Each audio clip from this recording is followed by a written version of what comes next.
S'il vous plaît, pour les médias, s'il vous plaît.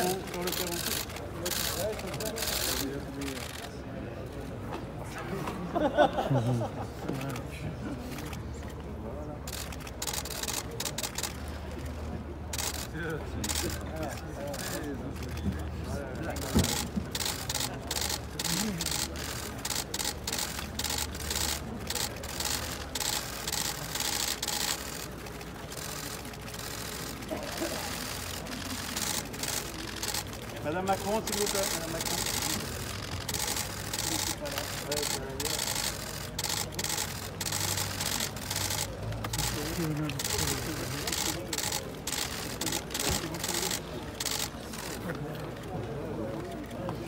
Badge jaune, s'il vous plaît.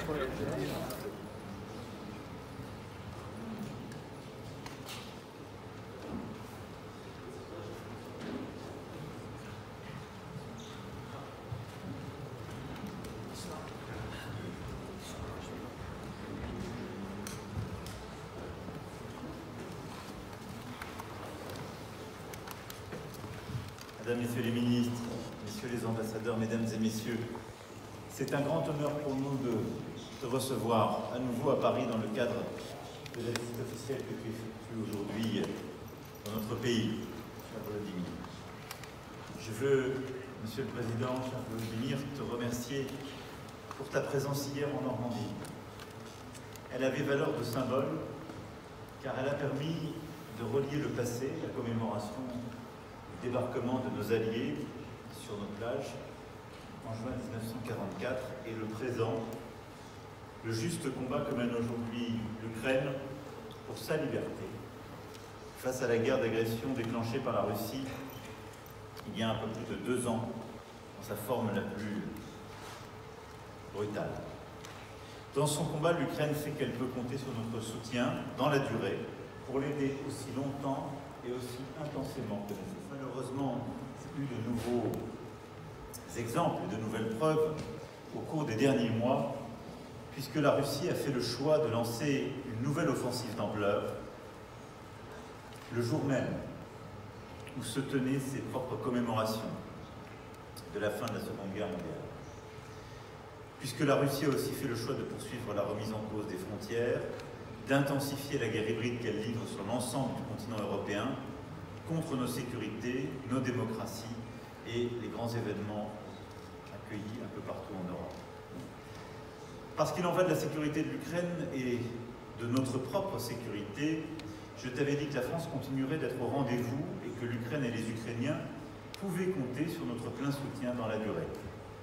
C'est le sens même de l'accord que nous avons signé ensemble le 16 février dernier et des nombreux chantiers que nous avons ouverts avec tous nos partenaires à l'occasion de la conférence de soutien à l'Ukraine qui s'est tenue le 26 février, ici même.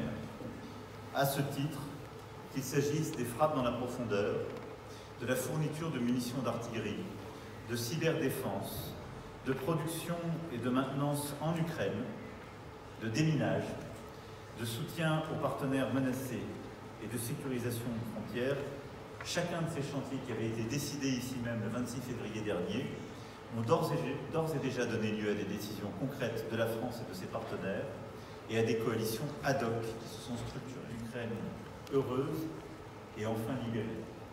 Et j'espère aussi que les commémorations d'hier ont pu vous donner cet espoir, celui de vivre ce jour. Il viendra. Je le disais hier, ce qu'on appelle le jour le plus long est un jour sans fin. car les guerres de liberté continuent, la vôtre est indispensable, elle est nécessaire à la paix en Europe et à la sécurité de la France. C'est pourquoi nous vous remercions de la mener avec courage. Nous continuerons d'être heureux. Merci, M. le Président.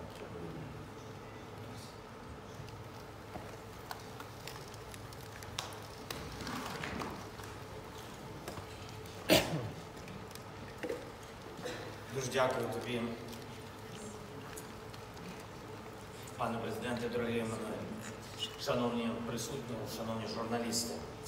Я дуже вдячний за запрошення відвідати Францію та за всю ту допомогу, яку ти, твоя держава, твоя команда дійсно дали всім нам, Україні і українцям. Ця допомога є очевидним захистом всієї нашої Європи, усього того, що ми цінуємо і що хочемо передати наступним поколінням європейців. Цими днями у Франції, у Нормандії, у багатьох інших місцях світу згадують героїзм людей у час Другої світової війни. І кожен розуміє, заради чого був саме той героїзм. На Омаха-Біч напередодні ми всі могли побачити, як це тоді було, бачили документальну хроніку, чули у спогадах. І всі ці кадри, всі ті емоції, вони дуже нагадували, через що проходять наші чоловіки, жінки, зараз наші воїни на фронті, наші люди в прифронтових містах, громадах і всюди. Всюди в Україні, де життя зазнає ударів російського терору. Все це чітке свідчення.